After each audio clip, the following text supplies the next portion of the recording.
asalaamaaleykum mbokk yi ñuy seetaan ANACIM moo ñëwaat ngir jox leen seen xibaar météo li gën a fës ci li ñeen indil bokk na ci asamaan soo xam ni dina amee niir li ko dalee guddib tey jii jëm ba ëllëg ci réew mi yëpp ànd ak tàngoor goo xam ne dinañ ko xaw a nemmeeku ci gox yi féetee ci digg réew mi ak poussière comme niñ ko seetloo tey bu nar a des ci biir Dakar ak boori bët gànnaaru réew mi guddi tamit jëm fajar dinañu nemmeeku féex goo xam ni dina tar ci gox yi féetee ci digg réew mi jëm ba boori Bakel bu ñu ñëwee ci animation satellite bi dinañu gis ni di ko dalee guddib tey jii dinañ am ay niir yoo xam ne dinañ tàmbalee dugg si ci réew mi nar a waliyaan nag ba laal réew mi yëpp daanaka ci bisub ëllëg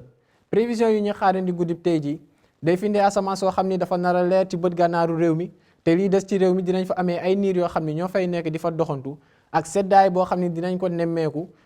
boori digg réew mi donc lu ci mel ni Mbour Fatick Diourbel Kaffrine jëm ba boori Bakel foofee la ñu am température yi nga xam ne ñooy gën a néew ci guddib tey jii nar a toll ci fukki degré ak juróom-benn lii des ci réew mi nag donte température yi dinañu xaw a yéeg tuuti dinañu dikkee ci ci fukki degré ak juróom-ñaar fële ca boori Kolda jëm ba ñaari fukki degré ca Tamba ak Podor mi nga xam ni ñoo nar a am température yoo xam ne dinañu xaw a kawe tuuti ci digg réew mi jëm ba bët gànnaaru réew mi bu ñu agsee Dakar nag température bi gën a kawe foofu lañ koy amee mu nar a toll ci ñaari fukki degré ak ñeent ëllëg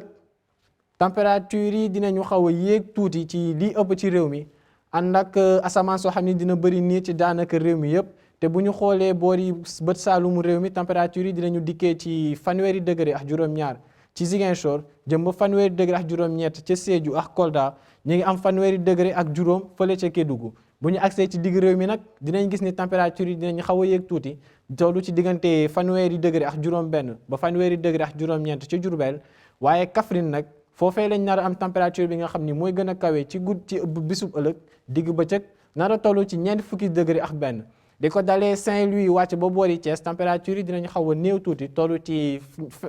fanweeri degré ak ñeent mais ca Dakar la ñuy amee température bi nga xam ni mooy gën a néew ci bisub ëllëg nar a toll ci ñaari fukki degré ak juróom-ñett muy firndee tàngoor goo xam ni dina wàññeeku bu baax ci gox googee